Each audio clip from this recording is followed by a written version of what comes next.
If Watford are struggling for results, opponent Sunderland's situation is far worse. The Black Cats are in danger of being cut adrift. David Moyes' side have allowed their opponents 179 shots on target, 97 more than they've attempted themselves. The biggest disparity between those two figures of any team in Europe's 5 biggest leagues. A point against Burnley last time out was better than nothing, but their form remains among the worst in the country. Only 2 wins from the last 14 games. Sunderland's last away success, a 4-0 thrashing of Crystal Palace, increasingly looks like a one-off. This could be the year the Black Cats finally run out of lives. Earlier, we asked you who's the only Premier League player to represent both Liverpool and Everton in the Merseyside derby in the same season.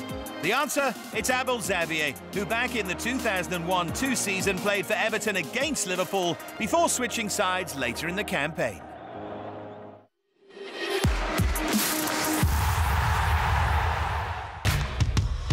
Hull City welcome West Ham United to the KCOM Stadium on Saturday, with both teams desperate for points in order to bring an end to their recent poor runs of form.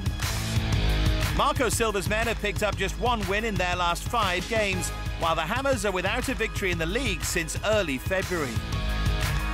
Oumar Niasse hasn't taken long to settle in with the Tigers. No current Hull player has scored more goals than Niasse this season, who also boasts the joint best shooting accuracy of forwards to attempt at least 10 shots this campaign.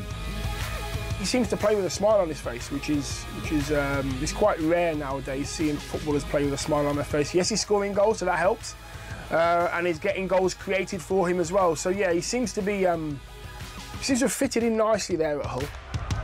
It doesn't bode well for West Ham that they're yet to claim a Premier League victory at the KCOM Stadium.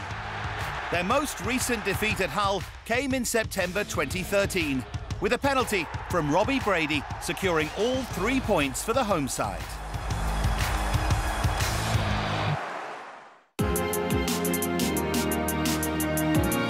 So the Premier League returns with a bang with the Merseyside derby, Liverpool against Everton. Later, league leaders Chelsea host Crystal Palace, while near neighbours Southampton and Bournemouth round off Saturday's action. On Sunday, Swansea v Middlesbrough is crucial near the bottom, and Arsenal host top 4 rivals Manchester City. All eyes, though, on that Merseyside matchup. Just 4 Everton bosses have beaten Liverpool in the Premier League era. David Moyes needed 5 attempts to earn his first derby win. In that time, 7 Liverpool managers have triumphed, including Rafa Benitez, Gerard Houllier, Brendan Rodgers and Jurgen Klopp, who's out to make it 3 derby wins from 3. For now, from Dave Farrer, me, Dave Beckett and all the team, goodbye.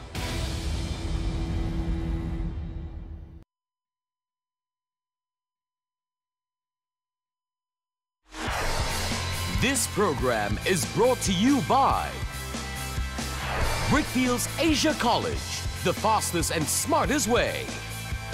MyEG, your e-government service provider. And Wanda Coffee. Try the new Wanda Extra Presso.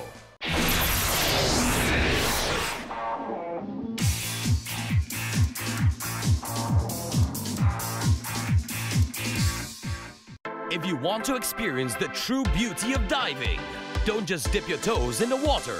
You have to really take the plunge.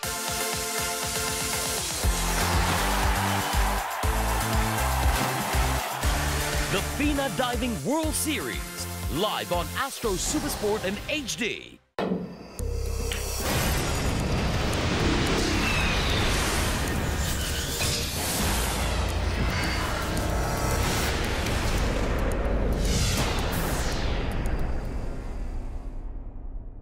This program is brought to you by Wanda Coffee.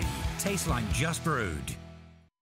Big weekend in the Premier League. We've got the Merseyside derby and Manchester City visiting under pressure Arsene Wenger's Arsenal. But there's only one place for us to start. TMJ has got the top job in Malaysian football, but can he work that JDT magic on a national scale? We shall see. Your Wanda Football Countdown starts now.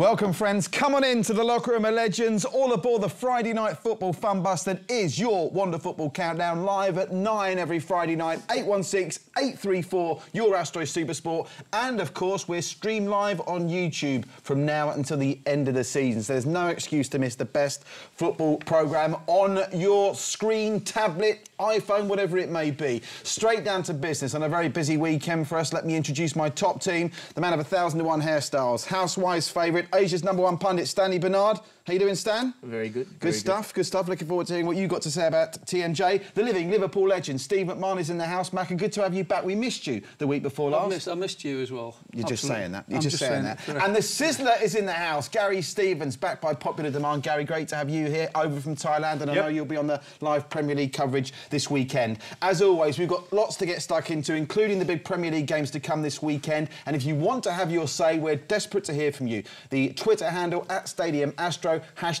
#Astro Football Countdown. We need, though, to get straight down to business and have to start with Stanley Bernard, because, Stan, we had our countdown special for Marini's on 57 in the heart of KL, just a month or so ago. Keish was with us, Bojan was with us, and the big question then was who was going to be the next FAM president, and we now know.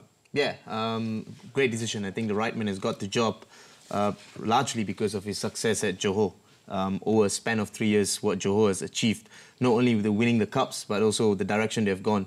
They've set up the club very professionally. Even you look at clubs from Southeast Asia coming and visiting their structure, their facilities, and the players' mentality have changed as well. So for me, the right decision. The thoughts of Steve McMahon and Gary Stevens, more from Stanley as well. But we've got to hear from the main man, haven't we? Because just literally half a mile from where we sit in this studio at the Hilton Hotel in Petaling Jaya, it was announced at the 53rd FAM Congress that TMJ is the new president. And here was the new president speaking just moments after his appointment.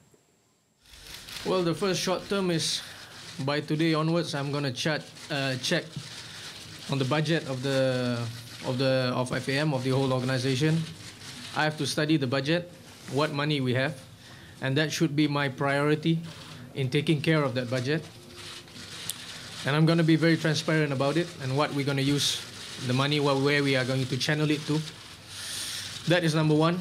Number two is to fix as much as I can the national team in terms of appointment of coaches, selection of players, ideology, and also playing philosophy. Third, I want to improve the quality of the referees in this country.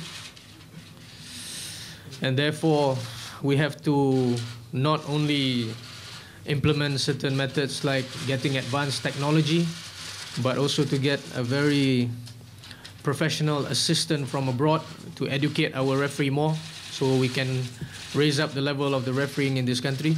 Number four is to reduce the staff in FAM, to be honest with you.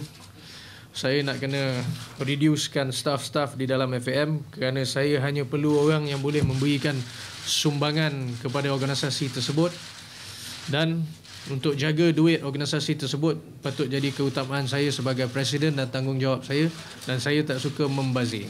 So that is the first 4 immediate action plan, and then we will have other plan in terms of development and everything else. Now listen, I'm a cynic by nature, and ever since I followed the TMJ story, since I arrived in Malaysia, firstly at JDT and now at this presidential event of the FAM, I'm desperate to pick holes in him, work out if there's an ulterior motive, if there's something behind the scenes at play. But the more I listen to him, the more I watch him, the more I look at the feedback that you guys give him on social media, it's very difficult to pick holes. And Gary, when you listen to him there, obviously very early days, he's got a big job ahead. Yeah. He's saying all the right things, isn't he? Well, you'd expect him to say all the right things, and I can't disagree with any of his points. You know, the budget does need to be transparent. Yes, the referees need to be improved. Yes, you need a method and a system of playing. Of course you do. The staff reduction bit, I don't necessarily know because presumably they're overstaffed. But it's fine saying it. The big question is, how are you going to do it? Yeah, well, he already alluded to it there, Steve, and we talked about this when we look at the problems in Malaysian football. He's going to source foreign help, and that's what's needed. I think, from what I can tell, the FAM has been a very insular, secretive organisation almost, and he now is going to open the doors. Absolutely. The only way to improve Malaysia as a country, as a nation of football, is to get outside help. If it's not within your realms, and your possibilities, what you've got here, then you must branch out and bring foreign blood. If it needs foreign blood, that can help you. To coach the coaches, to coach the referees, to manage the referees. And the transparency for me is fantastic, because everybody wants to know exactly where the money... Because all the questions are, where's all the money going? And, of course, people listen to those big words and think, well, when's the action going to start? Well, the answer was the action started moments after he finished that sentence you just heard, because straight away, Datakon Sui out of the door, well, I say out the door, demoted, if you like, to under-23 level, although that's a big job with the SEA Games around the corner. And in Stanley Bernard comes Mario Gomez, who, bizarrely, was left JDT in mysterious circumstances on the eve of the season. So, very quickly from you, is that the right appointment? And secondly, if you're Mario Gomez, what's the first thing in your to-do list? Firstly, I mean, I'll go whether it's the right appointment. I think it's more about the budget. I think he kind of gave a clue on the inside of what happened. During his press conference, he did say very clearly that he doesn't know how much is the bank balance at FAM. So I'm presuming that Mario Gomez, who's been perhaps let go 3 days before Johor's start to the season, is under the payroll, because he's been let go 3 days before and he had a contract for the following season after a very successful season. So I'm just saying, I'm alluding it to, Ong Kim Sui goes to under-22. If they're going to let him go, he did say clearly they'll need to pay him. And he doesn't know how much FM has in the bank account. Who doesn't know? And Who doesn't know? TMG. At his press conference, because he hasn't... Call me old-fashioned. Isn't that one of the first questions you'd ask? Well, no, he literally... he was talking there, Steve, minutes after he'd be appointed. Yeah, but I'm saying, before you accept it, surely before you accept it, you need to know what you're taking on, because actually, if you're taking on a real major problem, you don't do it. Exactly, that's my point. The more I watch TMJ, the more I think he's definitely being artfully advised in the ways of the media, and that may well have been a leading comment from him for more to come in the weeks to come. It's a real bold move, and I think it's a fantastic move. Just going back to Gomez, so you're alluding to the fact that Mario Gomez is still on the JDT payroll and will now manage the national team while being paid by JDT? I would presume, because at the moment, if he's making a decision on financial and he keeps saying about he hasn't known what's the bank balance on FAM, and he's made a decision to pick a national coach. So who pays at the moment if you haven't known what is your financial... Am I right? So if you're a champion right now, if you're picking, you're a new chairman of a club and you're picking a new manager, the first thing you want to know how much the club can afford as well, right? Any manager, you go in with a budget and say, what have we got? So in terms of that, I'm just thinking, the fact that he couldn't, because he didn't want Ong Kim Sui to be the national coach, and he's allowed him to take the under-20. I'm not going to go on as president and then pay me old manager to go and manage the national team. Guys, we've got to bring it back. We've got to bring it back to the question I asked you. Yeah, so get back to Gomez and what's on his first on his to-do list. So at the moment, yes. If he's not good enough, change. No, what's first on his to-do list then? What's his first order of business? He's got games. Firstly against Lebanon. North Korea first, no. No, at the moment that date hasn't been. No, I think it has been. North Korea is the first. Yes, the first on my to-do list would be to get the players that had previously opted out of the national team, is to try and get them back in. We'll come to that. Well, he's done that, so we'll come to that in a minute. Gary, what's first on his to-do list for you? The first thing you have to do at the top end of any club or team, certainly the national team, is you need to win games, and that is obviously the hardest thing he needs to actually achieve. There's a whole raft of things, and I think time is what is a must. Just to say, firstly, he's got no time, okay? If he's not good enough in 10 months' time, he's out the door. That's exactly what he said. He's got about 5 games. So if the North Korea games come before Lebanon, then he's got about 5 games to try and get as much results as he can to get a contract next season. And those games are the Asian Cup qualifiers. Yes. And to put it into some perspective, since that beaten effort in the final of the 2014 AFF Suzuki Cup, the only teams Malaysia have beat are Timor-Leste, I think a couple of times, Laos, Papua New Guinea and Cambodia, which is the one game they won in this Suzuki Cup. Have I missed anyone out there? And no. Because they didn't beat New Caledonia, did they? They drew. They did not. They drew. And they haven't scored in the last 3 games as well. Which is a concern. The biggest concern is they've got no goal scorers. Mac has already hinted at this, and this was the other big story that broke, and ironically it broke, and this is where you've alluded to this, the murky waters between the difference between JDT and the national team. And it will be a problem if things didn't go well. No one will mind if things do go well, but if things start not going quite to plan, people will criticise this link because it was the JDT website that announced this, that Safiq Rahim, Aidil, Zainal and S. Kunalan were going to come back out of international retirement. tournament. And Mario Gomez, again, you know him far better than all of us around this table. He's not one for mincing his words, is he, Stan? No, he doesn't. Yeah. Well, let me tell you what he said off the back of that. He mentioned those 4 players. They'll all be returning to don the national jersey and are national assets. They provided invaluable contributions and services to the country before deciding to retire from international football.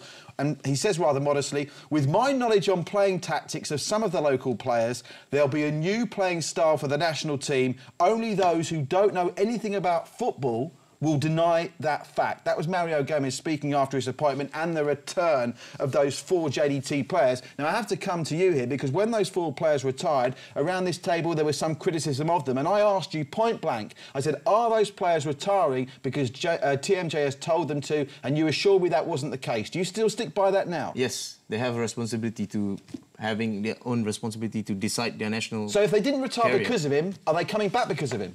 Yes, they're coming back. So they're because not coming of him. back for their country, they're coming back to please TMJ. Not that there's anything wrong with that, because the end result may be the same, but TMJ is the one that's lured them out. Well, huge influence.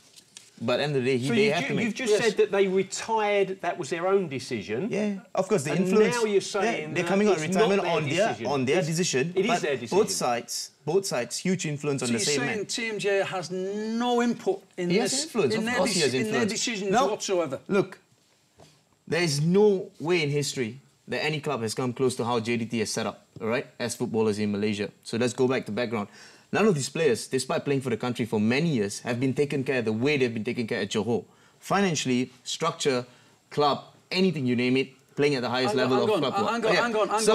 Financially and club level is different. Playing for your country is pride, not financial. Yeah.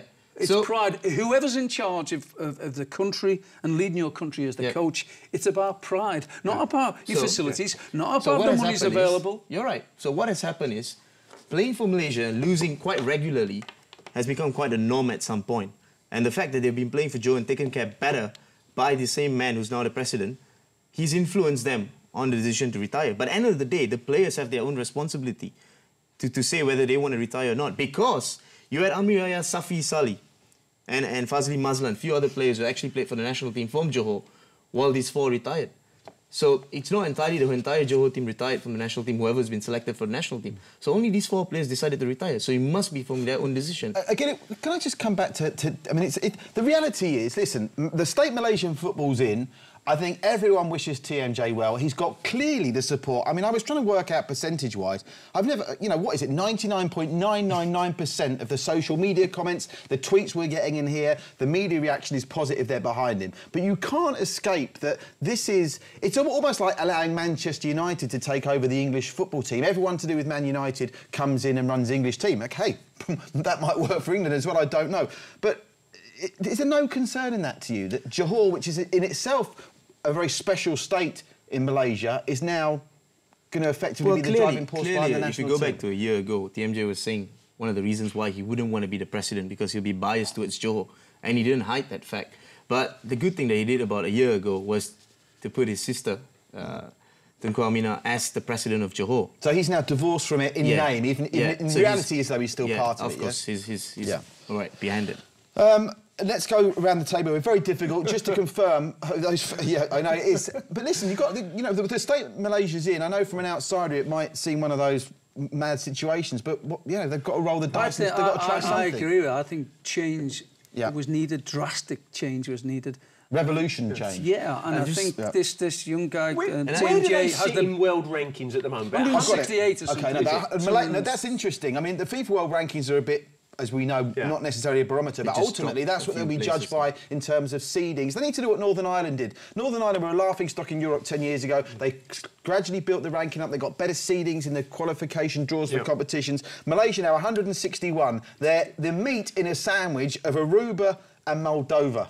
So that's the kind of level they're at. And one thing to that point, Gary, because you'll obviously know this, Macca, as well, and Stan, I'm sure TMJ's contacts will be able to get them better games than the Papua New Guineas and the Timor-Leste, which in turn would help their ranking. Well, certainly, as well as them playing better. I mean, the team want to play Malaysia if they start playing better. It's as simple as that. Well, you've got to win games to get your rankings up. So Timor-Leste... And competitive games. Competitive games. Speaking of competitive games, we talked about that Asian Cup qualifying group. Not easy. Hong Kong have got a much better FIFA ranking than Malaysia at the moment. That rearranged game at North Korea that you promised me if they'd have picked you, you'd have gone to North Korea. Thankfully, that diplomatic situation appears to have been solved today. 8th of June at North Korea, the rearranged game, which means they go back-to-back in that June international break. They're at home to Lebanon on the 13th of June and then at home to Hong Kong on the 5th of September. Not an easy group. Can they qualify for the Asian Cup? Yes or no? And what, for you, is the target where the national team should be in 12 months?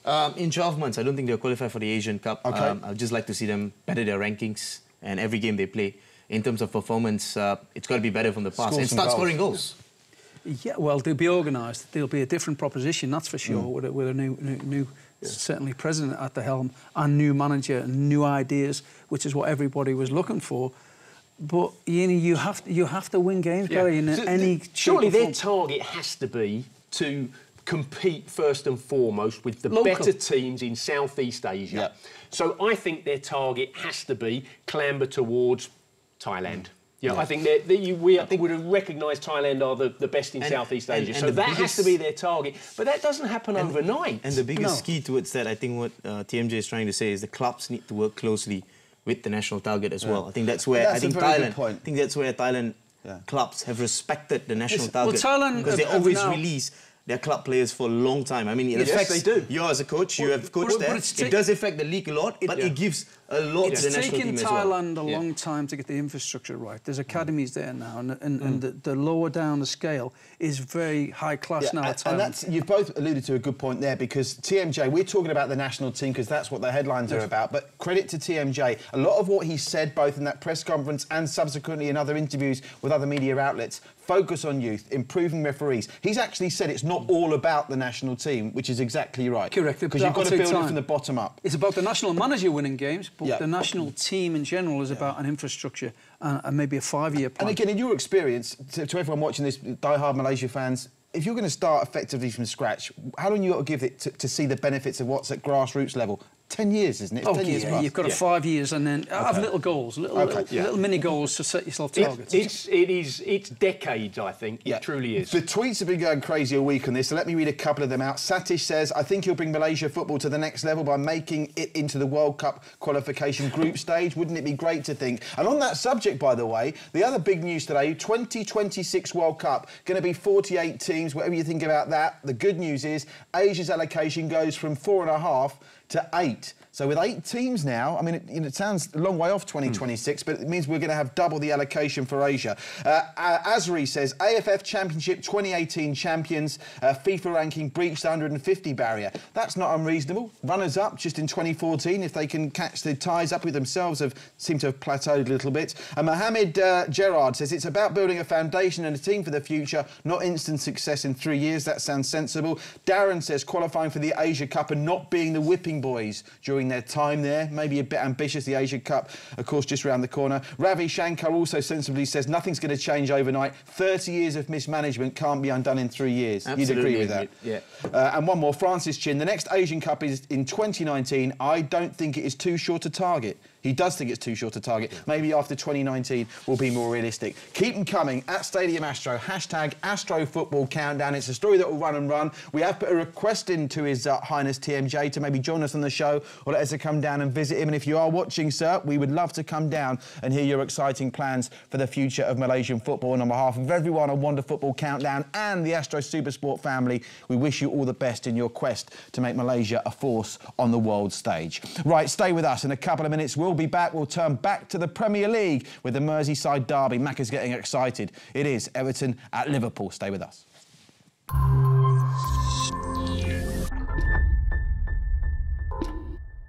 Johan, look. I just bought this. Do you like it? Johan, give Mummy a massage, please. Johan, I'm talking to you. Are you even listening? Pencil, Johan. Johan. Focus. Focus. Please, focus. Johan, please. Stay strong, bro.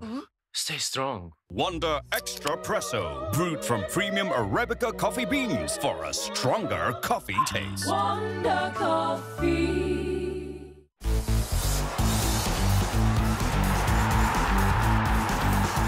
The Premier League exclusively on Astro. Miami, where hardcore means hardcore. Incredible stuff. titanic battle. The ATP 1000 Miami Open, live on Astro Supersport 2 and HD. Time for the final regulation whiz kids of the season. We're at the magnificent, the International School at Park City, and look at this for a Malaysian flag, made up of a photo of every student at the school. We found our two contestants. There's one of them, that's Manette, and Cheng Lok is I'm a bit too short, he's right up there. Let's go and meet the guys. And here they are, Manette, Cheng Lok. Good to have you here, guys. Cheng Lok, you're quite sweaty. Have you been running around? What have you been doing? Yeah, I was supposed to play football, but they had capture the flag going on downstairs, so I ended up playing capture the flag. Capture the flag. Maybe we can play it together later. Right, and you are a big fan of Astro Supersport. Who's your favourite pundit, Cheng Lok? Steve McMahon. Why Steve McMahon? You know, grumpy Liverpool guy, and I'm a Man U fan, so... See, Macca, the grumpy Liverpool guy. And what about you, Manette? Who's your favourite? Stan. Always the girls like Stan. Can't work that one out. Right, you've brought your friends to support you. How are they going to do, guys? Good stuff. Right, you know the rules. You've seen the show. 6 questions, 60 seconds. As many goes as you like. You're up against the clock. Higher or lower if it's a numbered answer. You ready? Yes. Yes. Me a fist bump. Manette, Cheng Lok. Let's have a 60 seconds on the clock, Amelina. Are we ready to go? Your 60 seconds, guys, start now. Manchester United's last game was against Middlesbrough. What was the score? 3-1. Correct. Question 2. What is Henrik Mkhitaryan's squad number? 22. Good knowledge. How many Premier League goals has Zlatan Ibrahimovic got 15. this season? Goodness gracious. Number 4. United play who this Saturday live on Astro Supersport? Yes. Question 5. Who were the last team to beat Manchester United in the Premier League? Chelsea. Correct. Question 6. United have won 3 European Cups. In what year did they win their first one? 99. Lower. Quickly. 93. Lower. Much 88. Lower. 87. Lower. 72. Much lower than 76. 56. Higher than 56. Higher than 66. 69. Lower than 69. 65. Stop the clock. 1968, that historical question, that was a toughie, and of course most people, particularly of your age, would think 1999 was the first time, but it was the second. But guys, they did brilliantly there. I tell you what, the first 5 questions must have been in like 15 seconds, but we'll go back to the studio, we'll check the clock. Have we got a rough time, Amelina? Wow, that's going to be really close at the top of the leaderboard. Congratulations, Manette. Very impressive. What a team you two make. And that's great. Thanks very much to the staff and the students here at the International School at Park City. And more Whiz Kids to come before the end of the season. There you have a look at the league table. Poor old Tembi knocked out of the top 8 right at the death. But how about those kids there from the International School at Park City? Tied in 4th. On 38 seconds. They'd have been top, wouldn't they, if they'd have known 1968, which was a tough question for boys and girls of their age. But Cheng Lok and Manette were absolutely lovely. Thanks to everyone at the International School. And quick message for Cheng Lok, who'll be watching tonight. You're his favourite pundit. Yeah, grumpy, did he say? Well, he's a United fan. A United supporter. It's quite impressive, isn't it? Good lad, yeah. Come in the studios one day, we'll invite you in. Oh, that's so grumpy. Yeah, Grumpy Gordon. Where's Grumpy Gordon? Yeah, where's Grumpy Gordon when you need him? By the way, many thanks. The tweets coming in at Stadium Astro, hashtag Astro Football Countdown. Afif says, I want Steve McMahon to be the next Malaysian national coach so he can have a headache every day. I'm not sure if that's intended the right way. All right, we want to hear your thoughts as well on the two, not just one, but 2 big games in the Premier League this weekend. Have a look at the league table as it stands, because at the Merseyside derby, you'll see there pits 4th place Liverpool against 7th placed Everton. And would you believe Everton haven't won at Anfield since 1999? And here's one for you while we have a check-in at that league table. When was the last season that Everton finished in front of Liverpool in the league? Wow.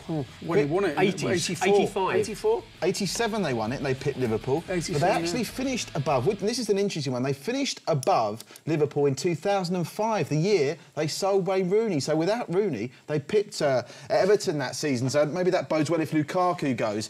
Anyway, one man who's had his ups and downs since he walked into Goodison Park 9 months ago is Ronald Koeman. And let's hear from the Everton boss ahead of the game where he tries to break that recent toffee hoodoo at Anfield.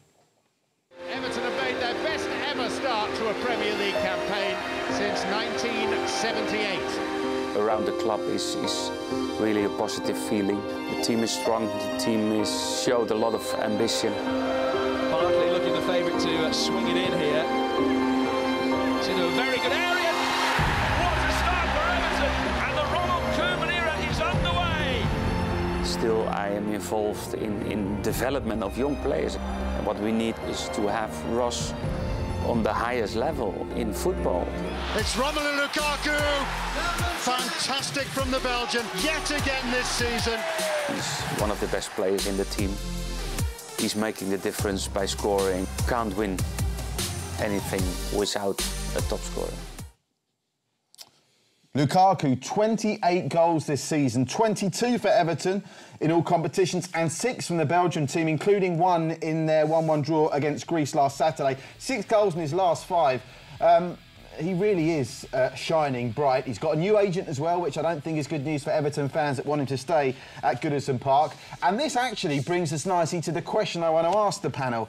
Who is the most important individual at Everton? Because I know Steve McMahon says it's an autopilot. The manager is the most important person at the football club. But is that still the case with Everton and this goal machine Lukaku? Koeman seems to be the main guy. He has to be. Well, he seems to be. Well, some Roy Hodgson at Liverpool wasn't the main guy when he was at Liverpool, but Koeman seems to be the main. Yeah, because players can run the team, if you like. Koeman runs the team. He runs Everton. You can see that he's a disciplinarian. He gets it. He sees it and he wants what he wants. And it's proven. Lukaku, for me, you take him or leave him. You talk about he wants a top. Take him or leave him. Yes, he's top of the goal scoring. Lineker was top of the goal scoring when he was at Everton. He won nothing that season. They come runners up in the league and runners up in the cup. I was there in 1986. I can vouch for it. I wonder who beat them. You don't. The club is more important than Lukaku. He's coming out and saying he was 99.999% of signing a new contract. He hasn't done it yet. His new agent, it stinks. No individual is bigger than the club. Absolutely. Absolutely no individual. You know, 21 league goals in the Premier League so far. It's a phenomenal tally. You know what happens? If he moves on, somebody fills his boots, other players step up. You know, look at example Spurs, for example. Gareth Bale. Well, Gareth Bale, yeah, exactly. You know, Everton when they lost Rooney. You know, since Gareth Bale has left Spurs have actually achieved more, and that's because I think they have a better manager in Pochettino, and that's why I would say that Ronald Koeman is the most important man at Everton. There is no wrong in Lukaku wanting to play for a bigger club. There's no wrong. So you're saying it stinks? Yeah, it stinks. A bigger club like who?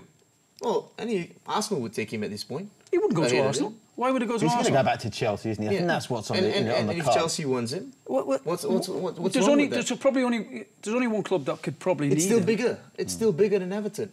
Well, why would he not? In your opinion, but what I'm saying is he's been a misfit. He's been out on loan for 3 and 4 years. And he's been at Chelsea, you let him go. And now, he's been at West Brom. Why don't you capitalise when you are at the peak? Well, he's trying to. He's trying to. So let's see what develops. Wrong with that, but just being the top scorer, Everton are 6th, 7th in the league, and Lukaku's ahead. And this season's been. Doesn't guarantee you winning anything. I mean, you guys have been on the Premier League coverage all season. They're one of those teams. I mean, they've had a couple of highs and a couple of big lows, haven't they? Basically, Everton's season started fantastically well. Yeah. They then went through a difficult period, and then they've come really strong again in this calendar year, haven't they? Where their record is better, I think, than, or certainly compares with any other side in the Premier League in 2017. So it's been a stop-start. It's been a lack of consistency there. But, you know, for me, and I said it, I don't know if you remember back, early part of the season, you know, who were the best acquisitions that clubs had made? And I actually went for Ronald Koeman as a coach at Everton rather than a player, because I think he's so tactically astute. Interesting whether they can. He's been linked with other jobs himself. Exactly. Round the table, most important individual at Everton is Ronald Koeman.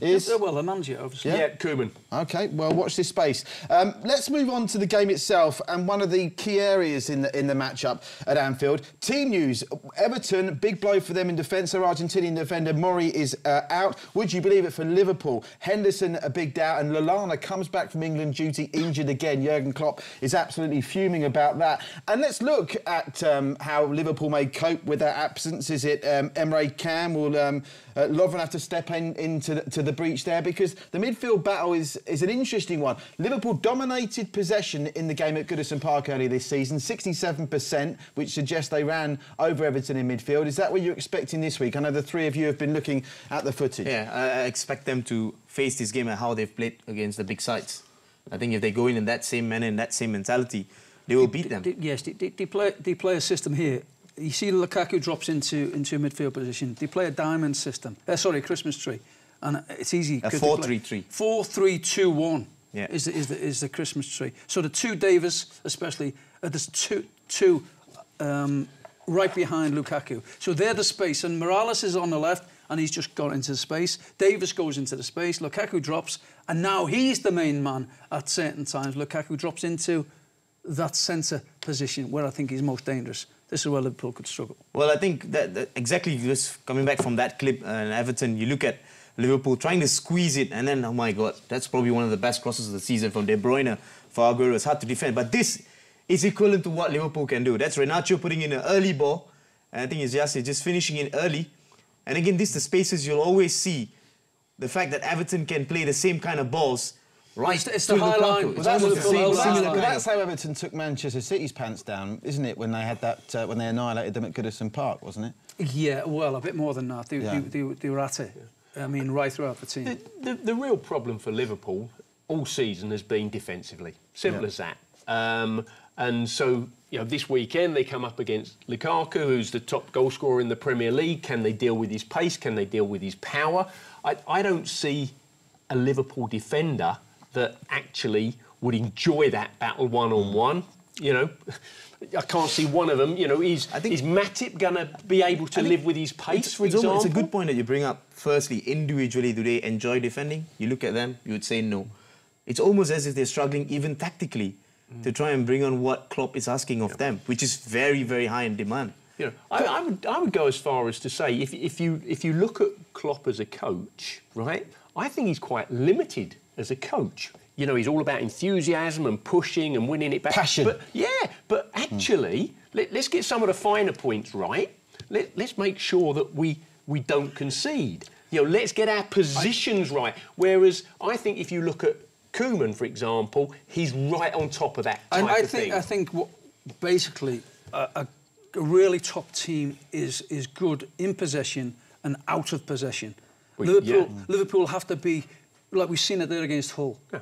They were in possession, in control of the game, in control of the football. Yeah. It breaks down, and out of possession, they're all over the place. Yeah. And that's what's let them down when they've dominated absolutely games. Out of possession, but listen, they're not good. Again, I want to get your predictions, but very quickly, another Twitter and tweet, @StadiumAstro, #AstroFootball Countdown. Darshan says, where do you guys think Lukaku and Aubameyang will end up next season? Two teams. Me, Aubameyang, probably Real Madrid. And Lukaku?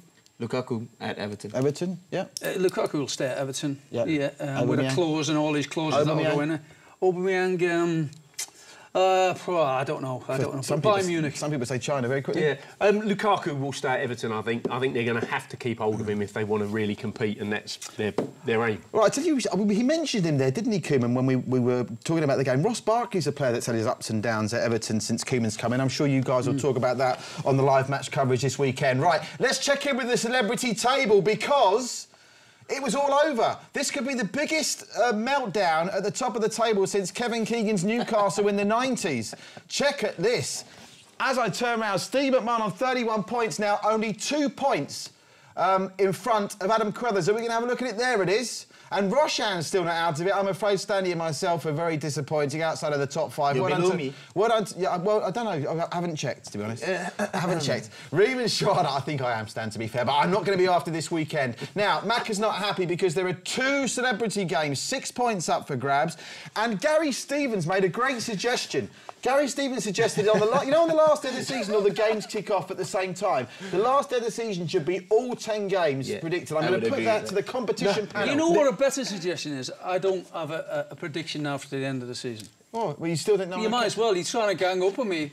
And by the way, Mac, voluntarily, early season when you're leading by 10 points. If that's what it means to any of you guys, you can have it. They're moving the goalpost, Macca. All the time. Let's go round the Knights of the Round Table and see what the predictions are for this game, the Merseyside derby. No win at Everton for Everton at Anfield since 1999. They haven't won any of the last 13 Merseyside derbies. What's your prediction, Stanley Bernard? I'm going for Liverpool. I just think they've done really well against Scoreline? 3-1. 3-1? Stanley, you're the man.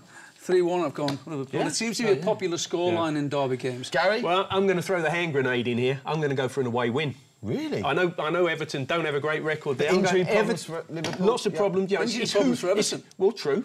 Schneidling, for example, doesn't play. Well, no, Coleman. Yeah, exactly. Good Big point. loss. Okay. I'm still going to go Everton to win 2-1. OK, I think I've gone for 2-2, if I'm not mistaken. I don't even know. What's Adam gone for? What is Adam gone for? Can somebody tell me? I need to know. Not that Macca cares or anything. No, I'm just... No, he's bothered. He wants to know about it. I'll find... What's he gone for? What's Adam gone for? Coming after this. 2-0 to Liverpool.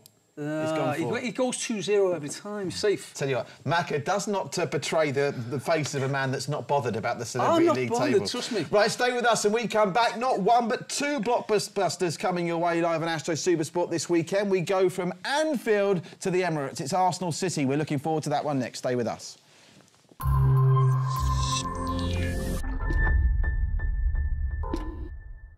Johan, look. I just bought this. Do you like it? Johan, give mommy a massage, please. Johan, I'm talking to you. Are you even listening? Pencil, Johan. Johan. Focus. Focus. Please, focus. Johan, please. Stay strong, bro. Stay strong. Wonder Extra Presso, brewed from premium Arabica coffee beans for a stronger coffee taste. Wonder Coffee. Kejohanan silat gempur terbesar di dunia kini tiba di kemuncaknya. From Malaysia! Dan pesilat negara bersedia untuk bertarung demi mencipta sejarah. Saya akan cuba memenangi perlawanan di final nanti untuk semua penyokong yang ada di sini. Doakan kejayaan saya di final. See you on final. Saksikan One Silat World Championship Final 2017, 1 April di Stadium Badminton Ceras. Setback after setback, it's 4 defeats in the last 5 league games for some toothless gunners. We have a big fight, I agree with you, and it will be very difficult now. If it's not good enough, we have to take the consequences. One of the standout fixtures of this and indeed every Premier League season between top 4 rivals Manchester City and Arsenal. I'm so happy. It's one of the days when I am proud the most being coach, when I helped that club in next step forward. Telling words from Pep Guardiola. They came after that, one of the games of the season, the 1-1 draw against Liverpool. And at times this season, Mackie, you can question Pep Guardiola and whether he's really into this. But they were some emotional words he came out with. I mean, he's in this for the long haul at Manchester City, isn't he? Yes, he is. I like that. He's heart on his sleeve and all that kind of stuff. But that was the best game, I've got to say, I've seen all season in the Premier League as a competitive game. Two sides really wanting to win the game. Both went for it to the two sides final whistle. really wanting to win the game. It was two different halves as well, isn't it? It was a great game. It really was. It was hammer and tongue at each other. January 31st, that's the date I'm going to go from. Since then, Arsenal have lost 6 games. Since January the 31st, bearing in mind we're now at the start of April, name me teams that Arsenal have beaten.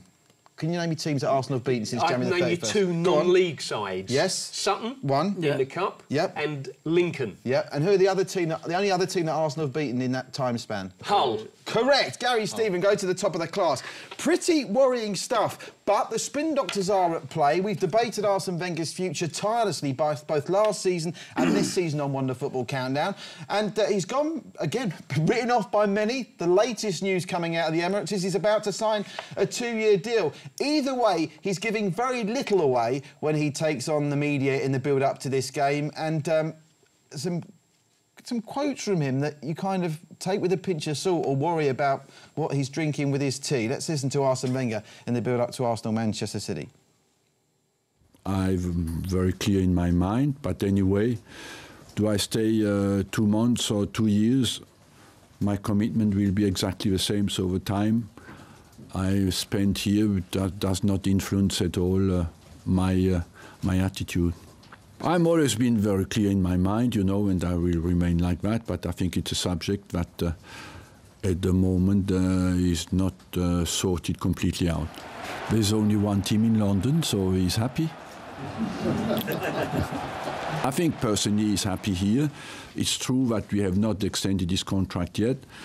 I hope that he will stay at the club, but overall I think we have as well to be very cautious when people give interviews in their home countries, you know, because, as you said, the interpretation is not always exactly what they wanted to say. But I don't see anything negative in that. He said he wants to win the championship. that's what everybody wants, and I can understand that completely. Am I being harsh, Gary? You're the voice of reason, and I'm a big cynic. You're a much more positive person than me.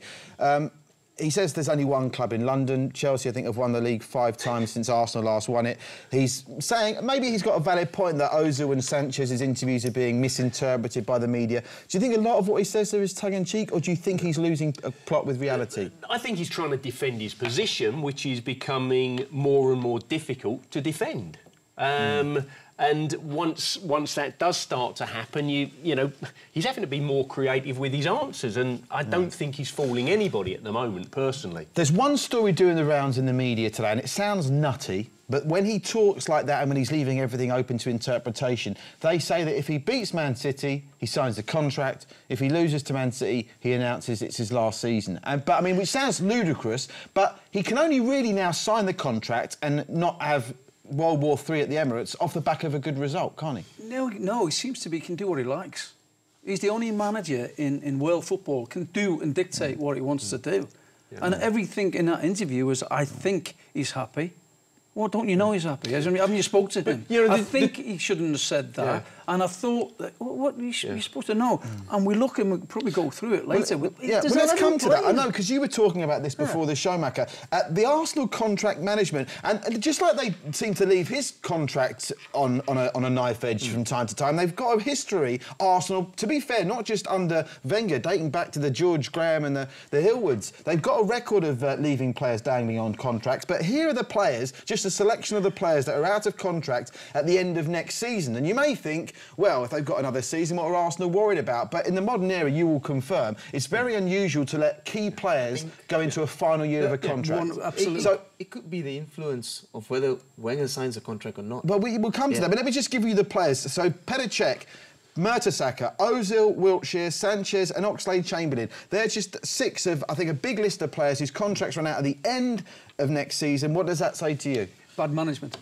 Man management at boardroom level, or bad management, because you've got to look at situations, players' contracts, and say for argument's sake at Liverpool or top clubs, maybe 3 or 4 contracts players run out at a certain time, so you have to renegotiate. Not 11. No. There's 11 contracts run out in 2018. If all 11 say no, we're leaving, you're in big trouble. So you let 3 or 4 1 year, 3 or 4 the next year, and so on and so forth. So you're only ins and outs. You do need to balance it, undoubtedly, but I actually think it's becoming more and more difficult for clubs to achieve that, because the player is getting stronger and stronger. You know, the players become king, the players become super king now. They truly have. Arsenal Football Club have been trying to get Sanchez and Ozil to sign a new contract for something like the last 18 months. Or dependent on what happens with Wenger's future. Exactly. So that's why it has become tough. I agree with you, Macca. I don't disagree. No, I'm saying if but it's I'm just saying it's become. I agree with Gary as well. It's become tough as well, because players right now are seeing, who's my manager next season? I'm not happy with him right now. He needs to leave. Do you sign for the club or do you sign for the manager? You know, that's the balance, isn't it?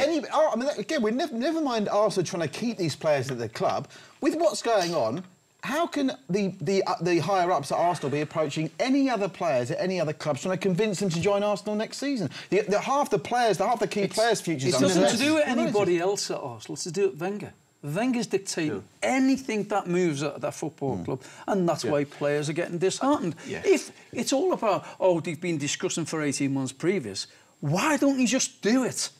He's waiting all the time. He comes out saying, I could have signed him, and we didn't. But it does take two parties. It does take two. Would you say, if you get offered a huge contract, better than anywhere else, to play for Arsenal Football Club, for example, you still have to decide whether you're going to sign it or not. And if the player decides not to sign it, then it's not going to happen, I agree, but the longer you leave it, or the club leaves it... So the club can push your demands... No, if the club settles it and you've got 2.5 years left, then you're happy. There's give you a 4 or 5 year contract. Would you go as far as that they have a very weak boardroom as well? Well, he must have. That is why Wenger. He must have. He must have. Because if they can't even deal with him first. We said nobody, and Gary said it. It was just quite right in football. Nobody's bigger than the football club. Obviously, at Arsenal, it's different, because Wenger is bigger than the football club. Depending on United's result, if they win their 2 games in hand, they're still technically in the top 4. We've seen them come from worse positions than this to secure Champions League football before. Round the table, Are they going to get Champions League football, Arsenal, next season? No. No. I think it's the first time in 21 seasons they're going to dip out. And at what point, I suppose that begs the question, at what point do they... I mean, they have to, at some point in the next couple of weeks, surely make an announcement about Arsene Wenger's future. Let's get back to the game itself, because, you know, Arsenal have done this before. You write them off, you think they're a club in turmoil, they come up with a fantastic result. And Manchester City have been anything but bomb-proof. They blew the lead against Monaco in the Champions League. We've just talked about Everton. Everton absolutely demolished them at Goodison Park. And would you believe this? Manchester City have won just once in the league at Arsenal, be it Highbury or the Emirates, since 1975. Can you believe that? Just one win in 2013 since 1975, City at the Arsenal. I can believe that. You've just told me. Okay, you I believe everything you say. Where we talked about the midfield battle with Liverpool and Everton, let's look at the battle of the flanks here in the game at the Emirates, because we know both teams are great going forward, but Sane and Sterling in particular for Manchester City, you would think the way Arsenal play, have the potential, Gary Stevens, to cause problems for Messrs Bellerin and Monreal. Yeah, and I think problems as much as anything, because at the moment there's a lack of confidence at Arsenal Football Club, and I think the two fullbacks in particular have suffered. But, you know, with so much pace that Manchester City have in those wide positions, you know, Sane's certainly grown in confidence as the season has gone on, and, you know, you see how high up both of them get in games, that very often it's the two widest players who actually combine. You know, the other aspect is, with that great width, you know, Arsenal at times, for me, in those full-back positions, play too narrow. They play too narrow. So look how far they've shifted across there. So if an opponent like Liverpool here can change play quickly, and here's De Bruyne changing play really quickly against Monreal, it's an outstanding ball. I agree. It's a world-class pass. But... you know, you won't get a better pass than that in world football. No, I don't think so. So, you know, you look at all the, you know, the pace that the two Arsenal fullbacks had. That's a great example here. That's a perfect example of over-covering. It's almost Bellerin is protecting the centre-backs. It's as if they get beat out by pace, he's gone in so deep. See, I'm wondering if Mustafi is having something to do with this a little bit, because he lacks a little bit of pace. So if you're a sluggish central defender, you're kind of telling your fullback just to tuck in a little bit to protect me. And then just coming down the flanks, if you leave 1v1 Sterling against Monreal, you'll take him to the cleaners. But on the right-hand side, I think Bellerin's got the same pace, or perhaps even quicker than Sane. But the way they defend is the problem. It's not about pace alone, but down the right-hand side. So I don't know how they're going to defend Sterling's pace with Monreal. It doesn't make sense. It's A against B, isn't it? On the A side, you've got Sane and Sterling. On the B side, you've got Bellerin and Monreal. Strengths and weaknesses. It's about every game. Bellerin's got space, though. OK, so you're going with? I mean, is it 6 of one, half a dozen of the other, or are you leaning on City having the edge in that department? Oh, City having the edge. Yeah, okay. City having the edge. I think if City go about their job properly, the way they did against Liverpool, City have the edge. City have the edge, for sure. But again, we don't often see either of those two teams sitting back and absorbing pressure. Are you expecting a similar game to what we saw against Liverpool? City like that, teams like that. Will we see a similar game to what we saw against Liverpool? No, I don't think. I think Arsenal will be more cautious. Yeah, don't want to get beat, avoiding defeat. They have to be. Predictions is the second 6 points up for grabs. Is there going to be 6 points every week now to the end of the season? I think we should maybe increase it by a game every week. Let's have 3 games. Until you're knocked off the top, and then we might just can the competition entirely. Grumpy. Grumpy. Yes. Chen Lock listening to you there. Stanley, what's your prediction for this one? I'm going for Arsenal 2, Man City 3. Every time you steal my the last time we went on the same scoreline, we got 3 points. OK, peace. Well, you should keep going together. 2-1 Manchester City. 2-1 Manchester City. I'm going away win. I went for Everton to win at Liverpool. I'm going for Man City to beat Arsenal 2-1. That must be the first time in the history of Countdown we've gone round the table and everyone's picked Arsenal to lose at home against a team. You won't believe this, Gary. How many times have Arsenal lost to Manchester City at home since 1975 in the league? Once. But not in the country. I was going to say once, but according to you, it's going to be twice when we wake up on Monday morning. And by the way, straw poll. I had an argument with my boss in the office earlier. Again, do you know the clocks have gone? It's British summertime. Did you know that? Do you know Elvis? Honestly. What, the Beatles are split off? Yes, the clocks. He said everyone knows about the clocks. This is an important notice. You know, you were used to the 8:30 kickoffs and the 11 p.m. kickoffs. The clocks are now British summertime, so it's now an hour earlier for us here in Malaysia. So the afternoon games on Saturday kick off at 3 p.m. and this one will kick off at 11 p.m. on Sunday. So nice early starts for us now. The summertime clocks are in force in the UK. Right, looking forward to that one live at Astro Supersport this weekend. Still got quickfire to come and a teaser for a great show coming away about WrestleMania. Stay with us right here on Your Wonder Football Countdown.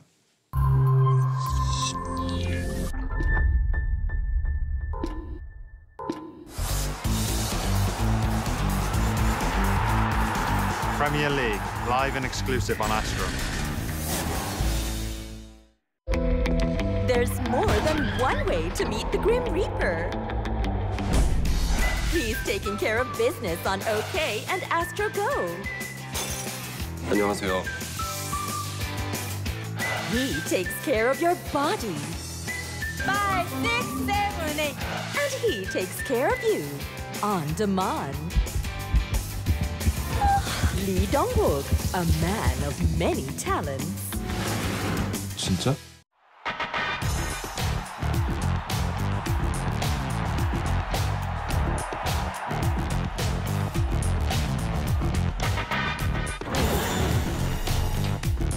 The NBA on Astro Supersport 4 and HD.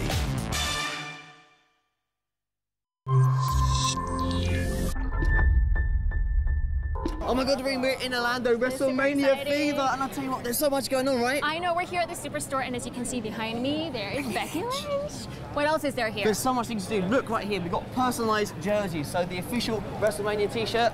You can get it, sorry mate, we can get this personalised. Look at this, it's toe mannequin here, and also there's this would be a nice dress, actually. Belts. We've got this title belts down here. Let's go check it out. So over here, you've got the title belts, you've got dealer belts, you've got posters, you've got sign pictures. Shiny and bright. We So wish much. that you guys were here with us. Yes, we really do. Later on here in Orlando, we've got the Hall of Fame, and then we've got the NXT TakeOver, and then of course, the main event, WrestleMania 33. So don't you guys miss out on all the live action on Astro Supersport, okay? See you guys.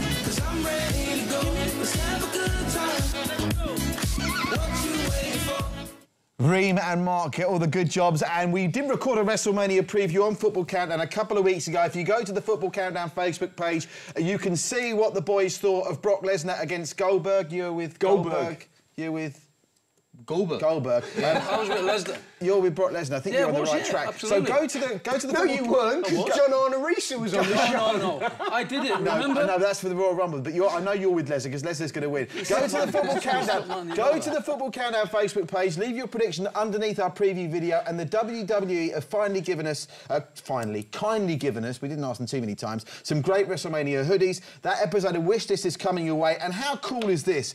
Arvind, who's the winner of the Wishlist competition, he's currently in his hotel room in Orlando, and he's watching Football Countdown on YouTube in Orlando. I think that's absolutely sensational. Right, let's get back to business. Bit of quickfire. Have a look at this goal scored by arguably the best player in the world at the moment, Mr. Neymar. This was the second goal for Brazil in their 3-0 win against Paraguay. What do we make of this, chaps? Have a look. This is him after missing the penalty as well. Yeah, missed the penalty.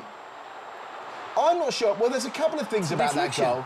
That's one, it's a deflection, and secondly, no one actually tries to tackle him until he gets into the penalty box. The art of tackling has gone, but certainly in that game, so people can get close to somebody. All the fanboys in the office got excited, and remember we had Memphis Depay on our last show 2 weeks ago, was that goal of the season. So, start the clock. Was Neymar's goal their goal of the season? Stanley Bernard. Macca? Oh, definitely not. Far from it, You can't have a deflected goal of the season, can you? Who's going to win the 2018 World Cup? It's getting closer now. I'm going for Germany. Germany favourites at the moment? England. England, about 7th favourites. I think you've been drinking the same tea as Arsene Wenger. Look, let me have another drink. I'm with Stanley. Germany. Brazil's second favourites, by the way. And now Argentina only 4th in their qualification pool there, but even the 5th place team only have to beat New Zealand home and away as it stands. Will Argentina qualify for the World Cup? Everyone's getting panicky about it. Absolutely. Yeah. Yeah. Yes. Yeah. Messi banned for another 3 games, though. They got beat without him in Bolivia. Who is the man to save Dutch football? Been gone. Me. Me? What, you put yourself forward for the job? No, Come I'm on. just saying... The favourite's Frank de Boer, LVG... I'll go with de Boer. Ruud Gullit's another name being mentioned. I'm going with de Boer.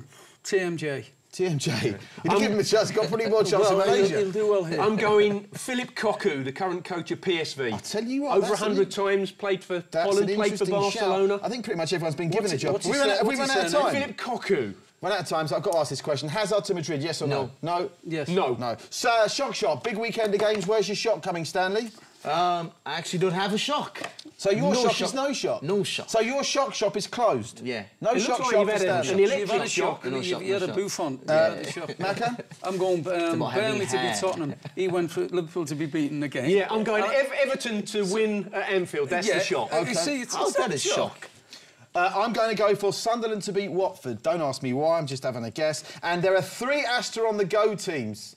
3 Astro on the Go games this week, and I love playing this game. Can you guess what's Astro on the Go? Hull against West Ham, Leicester against Stoke, and Watford and Sunderland are the Astro on the Go games that write themselves. But what a weekend it is. Liverpool at Everton gets us underway. Note the early kick-off times. It's British summer time, and we wrap things up. How about that for a nice bookend of a Premier League weekend? The Merseyside derby to start us off, and Arsenal and City to wrap things up. Paul Parker, Steve McMahon, Gary Stephen joining our top team of Adam Carruthers and Roshan Narayan. Make sure you join them live for the Premier League on Astro Supersport this weekend. And the good news after last week's international break is from now until the end of May, every single week till the end of the season, we'll be with you live at 9, 816 834 and on YouTube. Big hello, everyone. Big hello to Arvind at WrestleMania with Wishlist. Arvind! Big hello, Arvind. So it's hello to Arvind and goodbye to you. Enjoy your weekend. We'll see you next Friday live at 9. Have a good one. Ask him, Ref. Ask him.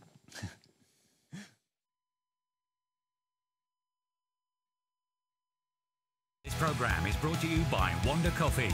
Tastes like just brewed.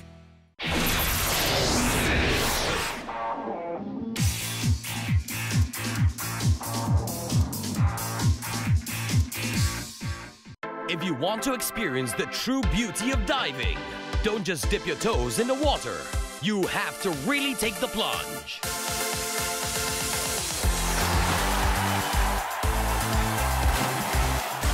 The FINA Diving World Series, live on Astro Supersport and HD. Based on the incredible true story. You want to go up against the best tech school in the country. I have to take that chance. They've built an impossible dream. He's full of surprise. With love and willpower. You remember everything you said about not giving up? We're not giving up.